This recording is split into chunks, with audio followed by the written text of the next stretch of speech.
आर्हत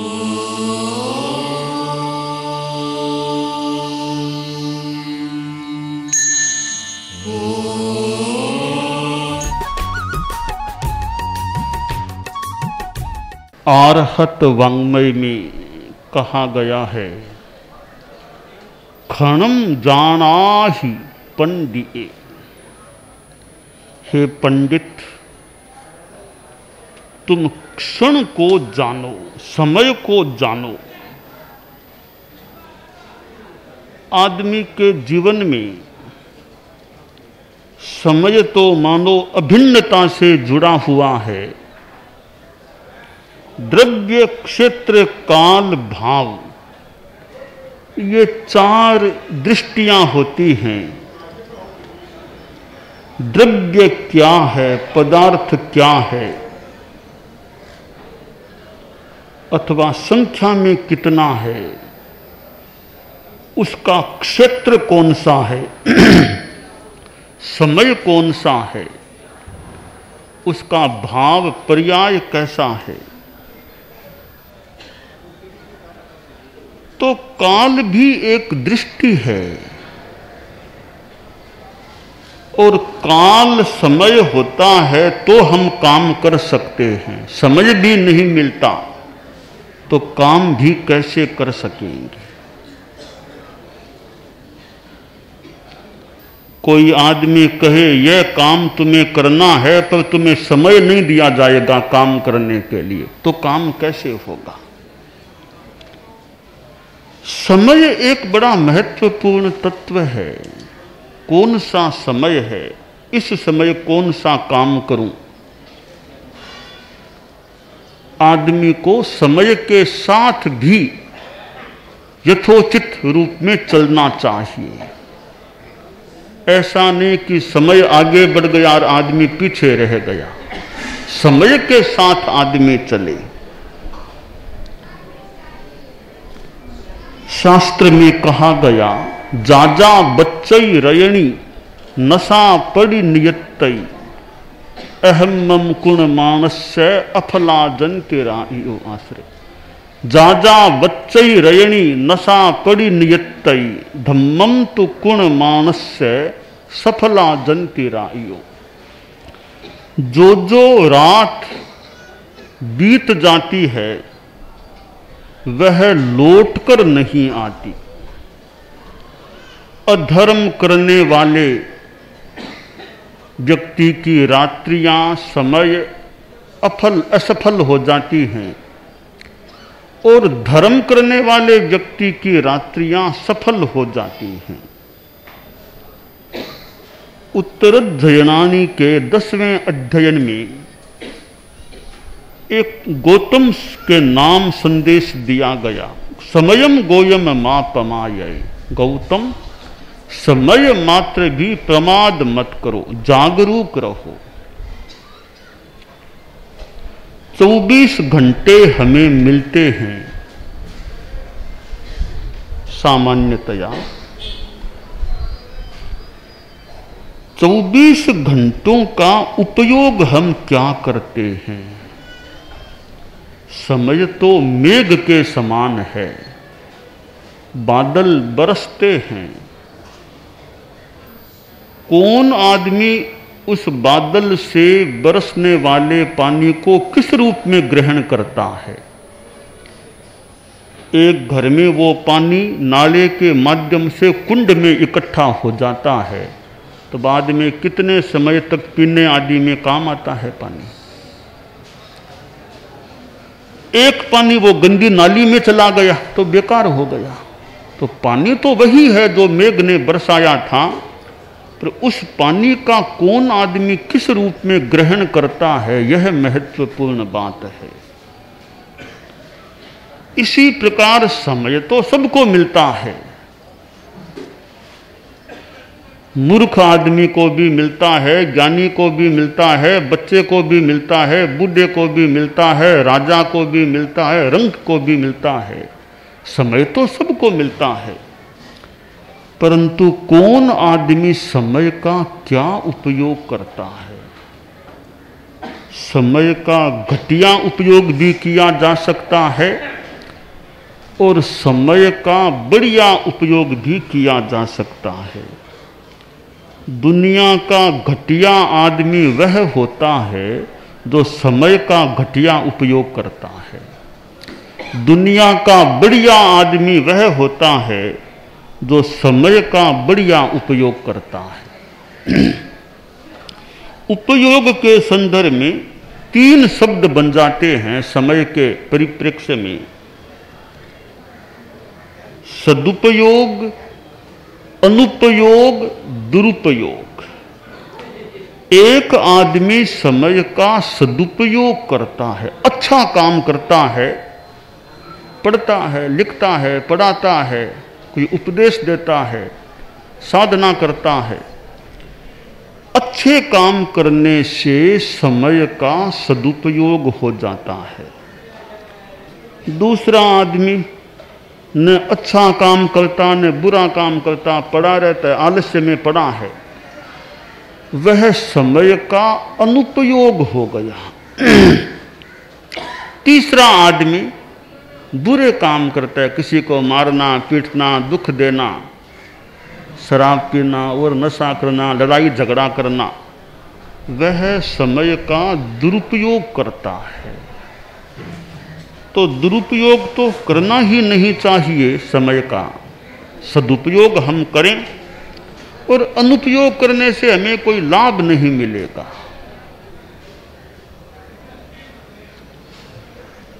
चौबीस घंटों में 60 घड़ियां हो जाती हैं। 24 मिनट की एक घड़ी मानी जाती है, तो 60 घड़ियां। 60 घड़ी में 2 घड़ी का समय भी अगर हम मतलब गृहस्थ लोग हैं, 2 घड़ी यानी 1 मुहूर्त 48 मिनट, एक सामायिक का कालमान, रोज एक सामायिक हो जाए तो एक अच्छा दिनचर्या का क्रम बन जाता है। और वह भी नाश्ता लेने से पहले पहले एक सामायिक हो जाती है, और ज़्यादा अच्छा क्रम है। ये सुबह सुबह की सामायिक, बिना खाए पिए की सामायिक तो मानो अमृत, बहुत अच्छी होती है। तो सुबह का समय न निकले तो भले बाद में कर ले आदमी, पर सुबह की तो सुबह की होती है। शनिवार को तो शाम को जैन श्वेतांबर तेरा पंथ के श्रावक श्राविकाओं को 7 से 8 के बीच सायंकाल शनिवार को सामायिक का यथासंभव प्रयास करना चाहिए।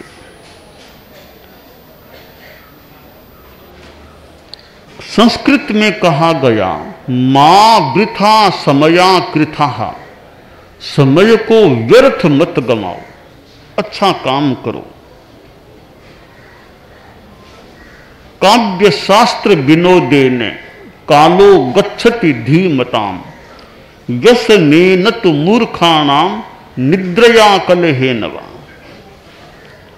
बुद्धिमान समझदार लोगों का समय काव्य की चर्चा में, शास्त्र की चर्चा में समय बीतता है।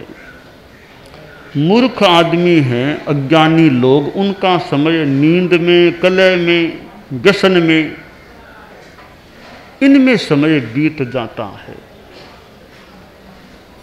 दोहा है, नहीं ज्ञान अरु ध्यान काम काज किन को नहीं, ते कुक्कर सम जान फिरे चरे कल हो करे। जिसके न ज्ञान है न ध्यान न कोई बढ़िया काम, वे कुक्कर कुत्ते के समान है। कुत्ता है, फिरता है, खाता है, भूं भूं झूंकता है, यानी लड़ता है, झगड़ता है। इस अपेक्षा से वह आदमी भी कुक्कर कुत्ते के समान है, जो न बढ़िया काम करता, न ज्ञान करता, न ध्यान करता, बस खाना पीना, लड़ना झगड़ना, नशा करना, इनमें रहता है। हालांकि कुत्ते का उजला पक्ष भी होता है। यहाँ तो कवि ने कुत्ते का अंधेर पक्ष बता दिया। कुत्ता लड़ता झगड़ता है, तो कुत्ते का उजला पक्ष भी होता है। कुत्ता बड़ा स्वामी भक्त भी होता है होने वाला। और कुत्ता तो ये जब कोई बड़े राजनेता आते हैं तो वो जांच में भी कुत्ते का उपयोग किया जाता है कि सब सुरक्षित स्थान है ना, तो कुत्ता बड़ा काम का भी होता है। खैर, दोनों पक्ष होते हैं, उजला पक्ष अंधेर पक्ष। कहीं उजले पक्ष की चर्चा हो तो अच्छाइयों का वर्णन हो जाता है, अंधेर पक्ष का वर्णन हो तो बुराइयों का उल्लेख हो जाता है। आदमी को स्वयं को उपयोगी, अच्छे काम में उपयोगी बनाना चाहिए और समय को अच्छे कार्य में बिताना चाहिए। धार्मिकता भी जीवन में होनी चाहिए। चारित्रात्माओं संतों का प्रवास हो तो प्रवचन सुनना, कोई उपासना चर्चा आदि में भी समय यथासंभव लगाना चाहिए। आदमी यह सोचे कि मैं व्यस्त हूं, समय नहीं मिलता। हो सकता है आदमी व्यस्त हो, पर प्रयास किया जाए तो वो व्यस्त व्यस्त मानने वाले भी समय निकाल सकते हैं। अभी चेन्नई में हमारा चतुर्मास हुआ है।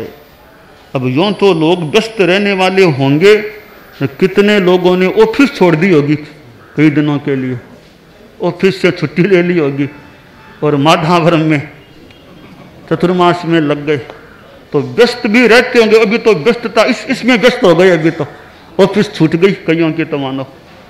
तो आदमी कुछ संकल्प करे, ध्यान दे तो समय निकल भी सकता है। व्यस्त होने वाला भी अगर समय का प्रबंधन ठीक बिठाए तो इधर से उधर से कहीं से कुछ समय निकल भी सकता है। निकालने का प्रयास हो, कुछ समय यहाँ कुछ समय वहाँ, यूं समय को निकाले तो धार्मिक साधना के लिए भी कुछ समय निकल सकता है। आचार्य भिक्षु की बात संभवतः है। एक भाई से कहा भी कुछ समय निकालो, कुछ यानी व्याख्यान सुनो, कुछ किया करो। कहा मुझे समय नहीं मिलता, समय नहीं मिलता। आगे धंधो पाछे धंधो, धंधा माही धंधो, धंधा मास्यूं समय निकाले वो साहिब को बंदो। अब धंधे तो गृहस्थों के चलते हैं, फैक्ट्री है, ऑफिस है, दुकान है, वो है, बाजार जाना है। इनमें से समय निकाले तो खास बात है। स्वामी जी ने कहा दिन भर में कभी तो टाइम मिलता होगा कुछ धर्म ज्ञान के लिए, कुछ तो मेरा टाइम नहीं मिलता है। केवल सवेरे जब कुल्ला दातुन करता हूं तब भले थोड़ा समय मिले, बाकी समय नहीं मिलता है, काम रहते हैं। सवेरे कुल्ला दातुन के टाइम थोड़ा बहुत भले समय निकल जाए और नहीं मिलता है। एक दिन आचार्य भिक्षु वो सवेरे सवेरे उसके घर पधार गए, जो कुल्ला दातुन का समय था। महाराज अभी आप पधारे, भैया तुमने कहा था ना कि वो तो टाइम नहीं मिलता, कुल्ला दातुन थोड़ा उस समय कुछ टाइम मिल सकता है, तो अभी मैं आ गया कुछ धर्म की बात तुमको सुनाने के लिए। वो बेचारा शर्मिंदा हुआ कि मेरे लिए स्वामी जी यहाँ पधारे। नहीं महाराज अब मैं वहां आपके पास आया करूंगा, आप मत पधारा करो यहाँ। तो खैर व्यस्त होना एक बात है, अस्त व्यस्त होना अलग बात है। व्यस्त तो मान लो आदमी हो जाए, पर हमारा दिमाग अस्त व्यस्त नहीं होना चाहिए। दिमाग अस्त व्यस्त कैसे होता है? तब दिमाग में भार हो जाए, तनाव हो जाए, वो काम वो काम वो काम, इतने काम कैसे करूं। तो दिमाग में ऐसे भार नहीं होना चाहिए। दिमाग व्यवस्थित रहना चाहिए, शांत रहना चाहिए। तो व्यस्त रहने वाला भी अस्त व्यस्त न बने, उसके लिए अपेक्षा होती है कि उसके जीवन में कुछ साधना भी हो और समय का प्रबंधन बढ़िया हो। समय का व्यवस्थित नियोजन किया जाए तो काम अच्छा हो सकता है और दिमाग अस्त व्यस्त होने से भी बच सकता है। तो समय का मूल्यांकन करिए। समय एक धन है, जैसे पैसा रुपया एक संपत्ति होती है, वैसे समय भी एक संपत्ति है, धन है। उसका सोच सोच कर खर्च करना चाहिए, सोच सोच कर समय का नियोजन करना चाहिए। कंजूस आदमी है, वो कट्ठे हाथ से पैसा खर्चता है, तो समय को भी ध्यान देकर किस काम में मेरा समय लगे। परम पूज्य गुरुदेव तुलसी कितने काम कर लेते थे। कहाँ दक्षिण भारत की उन्होंने यात्रा की थी और एक संघ, धर्म संघ के अनुशासता थे, साथ में प्रवचन भी करते थे, तो अनेक काम करते। और आचार्य तुलसी एक धर्म संघ के अनुशासता, इधर अनुव्रत के माध्यम से अजैन लोगों से भी उनका संपर्क, पर इतने कार्यों में रहने वाले और अपनी साधना भी करने वाले, कितना विरोध भी उनका हुआ। अब विरोध से वो दिमाग अस्त व्यस्त हो जाए तो काम होना मुश्किल हो सकता है। तो आदमी विरोध में भी शांति में रह सके, निंदा हो तो हो जाए, दिमाग पर असर न हो। तो समय का अच्छा उपयोग और समया यानी समता, समय और समया ये दोनों ठीक रहे। समय का अच्छा उपयोग हो तो साथ में समया समता भाव मन में रहे। तो समय के साथ समया जुड़ जाए और समय का ठीक उपयोग और समया साथ में बनी रहे, तो फिर जिंदगी में बड़ी शांति रह सकती है। जहाँ न समया रहे, समता रहे और न समय का अच्छा उपयोग हो, फिर यह जिंदगी भी अस्त व्यस्त बन सकती है, तो आगे भी गड़बड़ मामला हो सकता है।